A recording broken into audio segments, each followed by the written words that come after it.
Alright, what is up, guys? Today I'm going to be reviewing Raw from last night.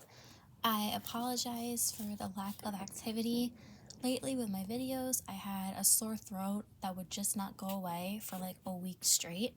But it's weird because I didn't have any other cold symptoms, so I think I'm just now starting to get spring allergies as like a fully grown adult, but I really have no idea.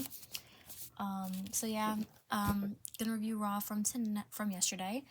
And I'm also going to be posting that 600 subscribers Q&A video probably over the weekend, so stay tuned for that. But with my further ado, let's get into the review.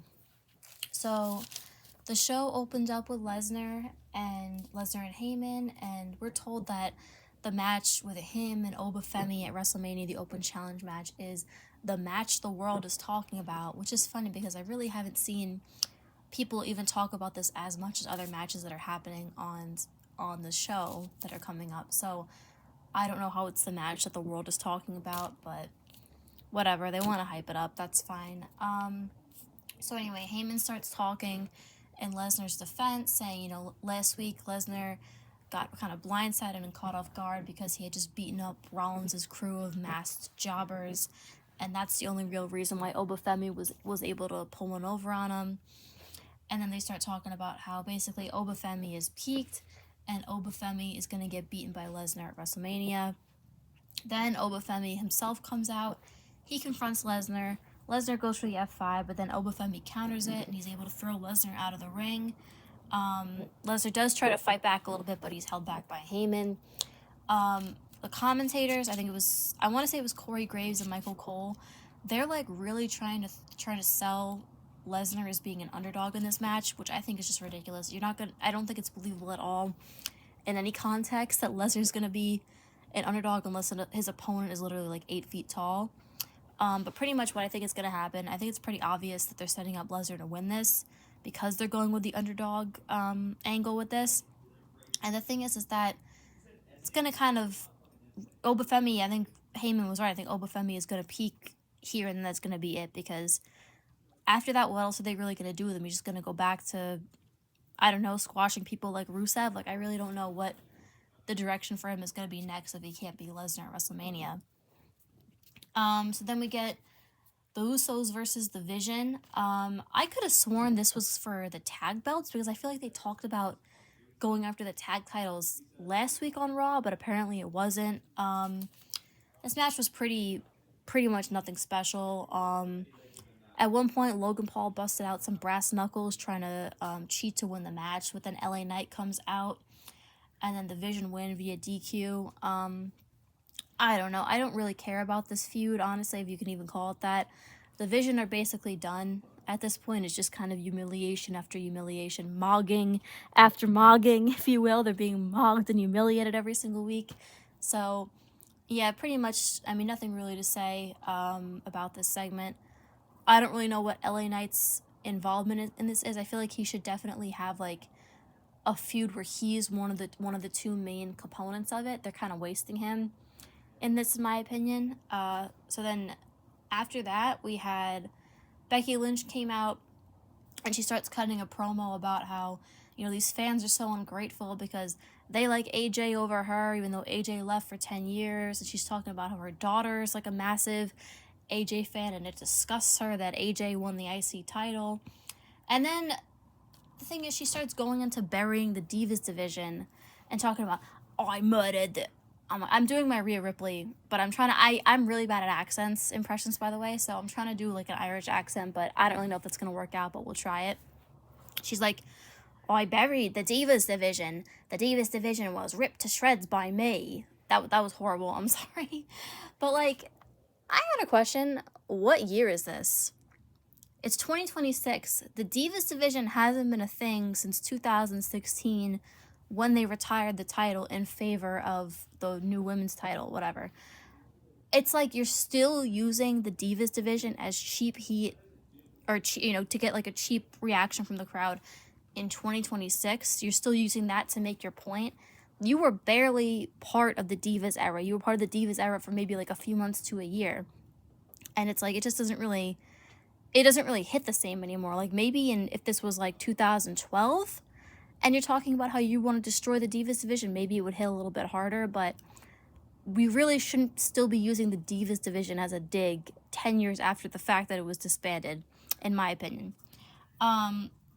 So then AJ comes out and she's talking about, she's got a horrible mic skills these days. I don't know what happened to her promo skills. I think they're horrible. But she starts talking about how she's superior to Becky because she's a legend and she's gonna beat her again at WrestleMania. And I couldn't believe this feud is still considered to be going on. I thought it was done with. I thought after Elimination Chamber the storyline was over. But I guess not. I guess there's no one really, I guess they feel like it's interesting enough to have AJ feud for the title against. So we're going to see this match again at WrestleMania. I don't think there's any way that Becky's going to win this, honestly. I mean, maybe AJ might lose just because AJ's not really going to be working a full schedule because she's not on every week. But pretty much, I don't think this, I feel like it should have ended after the last pay-per-view, but I don't think they're going to do that. So then we get Grayson Waller versus Javon Evans. I'm sorry, Javon Evans is, I've suffered from migraines since I was like 12 or 13 years old, and as I've gotten older, I've kind of slowly started to grow out of them.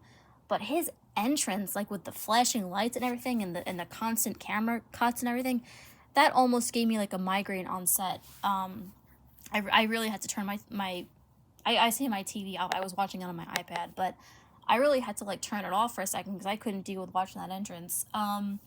So Kofi Kingston was in Grayson Waller's corner for this because apparently they're going to adopt Grayson Waller as being like the new member of the New Day because Big E is retired. But what sense does that make? He's like the DEI hire of the New Day. They had to have one white person in the group.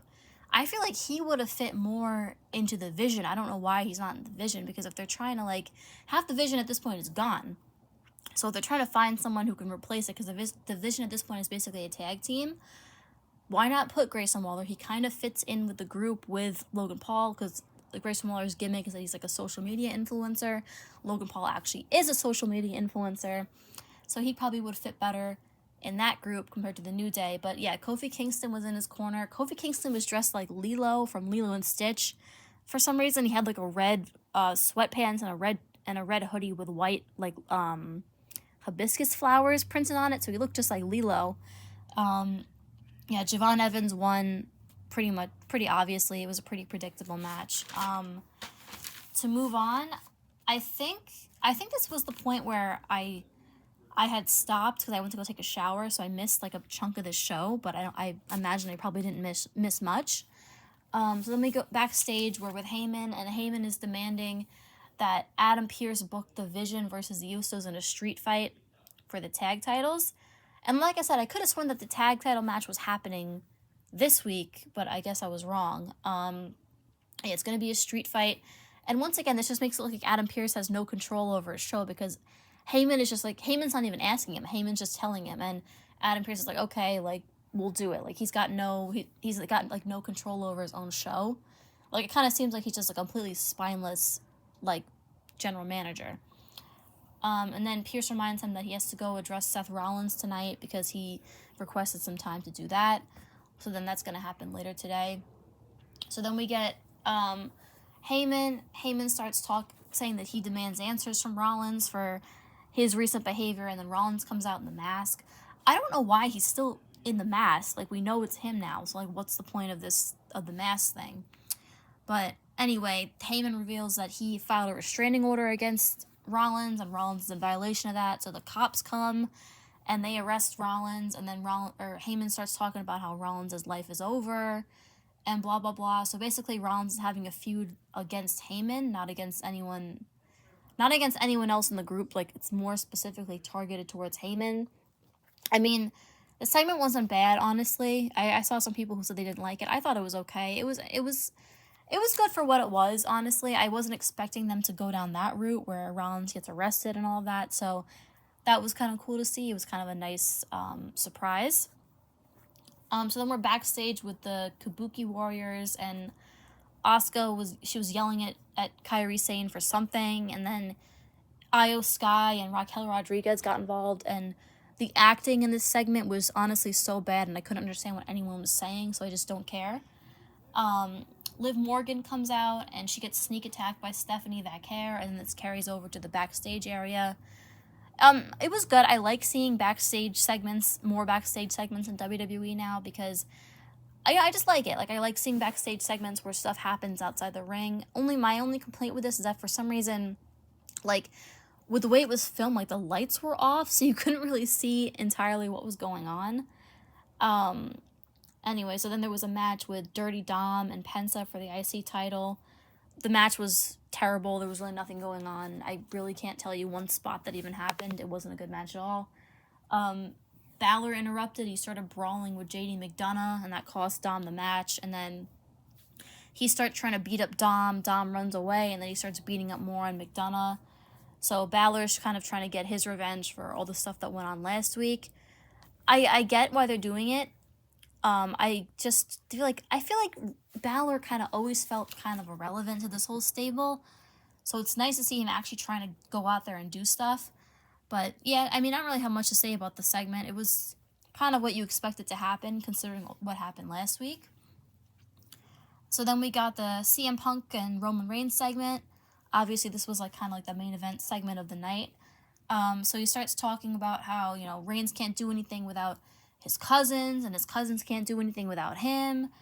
And then he starts talking about how, it pissed him off that Reigns called him old, and he starts calling Reigns his young boy. And he's saying, I'm proud to be middle-aged, I'm proud that my prostate's enlarged, all this stuff.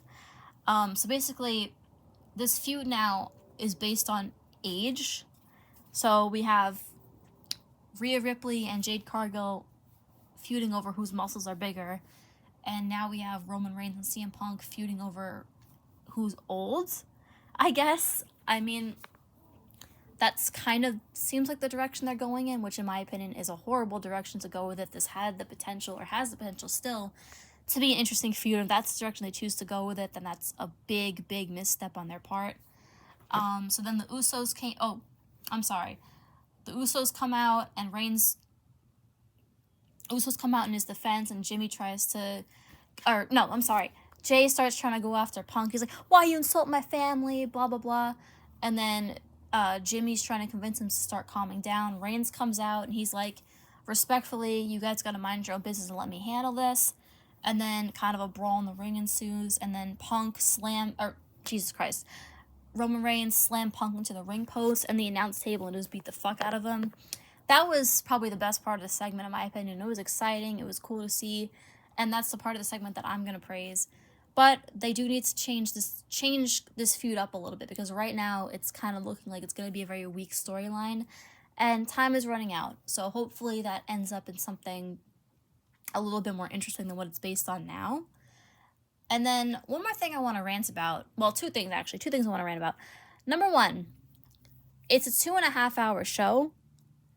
And there was 4 matches, which is more than 3, which I think it was either last week or the week before. But there was maybe a half hour of wrestling on a 2.5 hour show. And in my opinion, that is inexcusable, because it's not like the rest of the show is being filled with like video packages or backstage segments or anything like that. It's just ads. And I complain about this every week, but it's true. Like, it's pretty much just like ads and promoting other things, and like it kind of seems like it's more of like a commercial rather than it is a wrestling show at this point. And definitely 30 minutes of wrestling on a show that's 2.5 hours is just disgraceful. They got to figure out a way to make it better. I'm one of those people, I prefer like a lot, like 5 or 6 short matches compared to like 3 or 4 very long matches. But we didn't even really have that in this case. It was like 4 kind of short matches and then not much else. Another thing I want to talk about is I saw on, I think it was either Twitter or Facebook earlier, that Psycho Sid is getting in the Hall of Fame, finally, because I feel like it's long overdue. But he's going in as a legacy inductee, which that's usually reserved for wrestlers from like before 1975 that like most people nowadays don't really know, like Thunderbolt Patterson or Pancakes McGee, like, like NWA kind of territory guys. So why is Sid being inducted in the legacy wing? He's a wrestler from like the late 80s to the early 90s. I don't know why.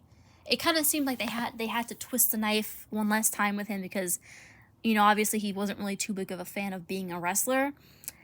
And the picture that they used, like the graphic that they used for him, they made it in black and white to make it look like he's like a wrestler from like 70 years ago that nobody cares about. Like, it's Psycho Sid. People know who Psycho Sid is. Like, most people who watched Psycho Sid back in the day are still alive nowadays and can still talk about him. Like, it's not like he's like some old wrestler that nobody's ever heard of. So why can't he just get like a normal induction? Like, Demolition's getting a normal induction. They were around the same time as him. I don't know why he's getting the fake legacy induction where they just induct him because they have to. Anyway, that was my review of Raw. Not a whole lot to say. I kind of feel like if you miss most of the show, aside from maybe 1 to 3 segments, you're really not missing much. They could get rid of a lot of these storylines tomorrow, and I feel like no one would really care. So I'm sorry if I'm not that passionate about it this week. It's just that it was just a very mid show, in my opinion. MID, mid show. So yeah, that was it. Let me know what you guys think of Raw. And let me know what you think about Sid getting into the Hall of Fame and how they're handling it. Because in my opinion, it's bullshit. And I feel like they just had to get one last little dig at Sid in there. Anyway, peace out. I will probably post my Q&A on the weekend. Goodbye.